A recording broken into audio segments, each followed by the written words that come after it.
अक्सर दादी नानी बच्चे के साथ ओपीडी में आती हैं या कहती है मैम अगर ब्रेस्ट मिल्क नहीं आ रहा है तो गाय का दूध दे सकते हैं क्या? हमारे घर में तो सब बच्चों को वही दिया गया है।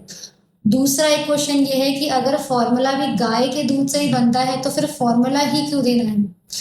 इसका आंसर ये है कि पहले जब इन्फेंट फॉर्मूला अवेलेबल नहीं थे तब कुछ सिचुएशन में काउ मिल्क को डाइल्यूट करके दिया जाता था, पर अभी की रिकमेंडेशंस बदल चुकी हैं। क्यों? क्योंकि ब्रेस्ट मिल्क और काउ मिल्क एक जैसे नहीं होते। ब्रेस्ट मिल्क का जो प्रोटीन है वो कम मात्रा में होता है और उसमें वे प्रोटीन ज़्यादा होता है जो डाइजेस्ट करने में आसान होता है बेबी के लिए। लेकिन जो गाय का दूध है उसमें प्रोटीन 3 गुना ज़्यादा होता है और उसमें कैसीन ज़्यादा होता है जो पेट में हार्ड कर्ड बनाता है और डाइजेस्ट करने में मुश्किल होती है। इसके अलावा ब्रेस्ट मिल्क में लैक्टोज ज़्यादा होता है जो ब्रेन डेवलपमेंट के लिए इम्पॉर्टेंट है और कैल्शियम और आयरन के एब्जॉर्प्शन में भी मदद करता है। उसमें एसेंशियल फैटी एसिड्स हैं, डीएचए हैं जो ब्रेन और आईज के डेवलपमेंट के लिए बहुत ज़रूरी है।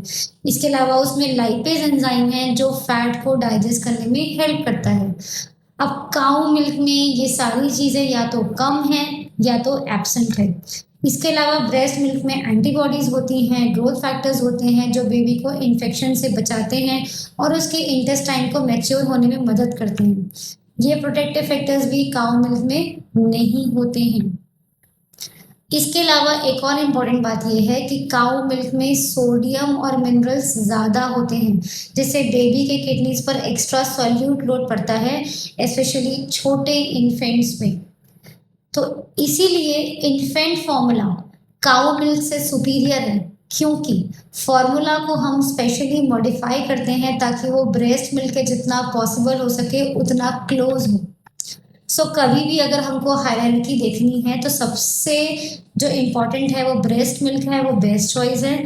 वो अवेलेबल नहीं है तो हम इन्फेंट फॉर्मूला, जब ब्रेस्ट मिल्क अवेलेबल ना हो या सफिशिएंट ना हो, लास्ट में आता है गाय का दूध या काऊ मिल्क, वो भी 12 मंथ्स के बाद चालू करना है।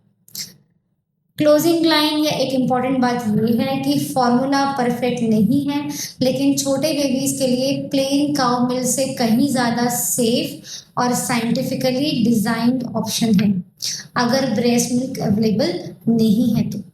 सही नॉलेज से हम ब्रेस्ट फीडिंग को इजी कर सकते हैं। आप मुझे मैसेज कर सकते हो, कॉल कर सकते हो फॉर कंसल्टेशन। Thank you.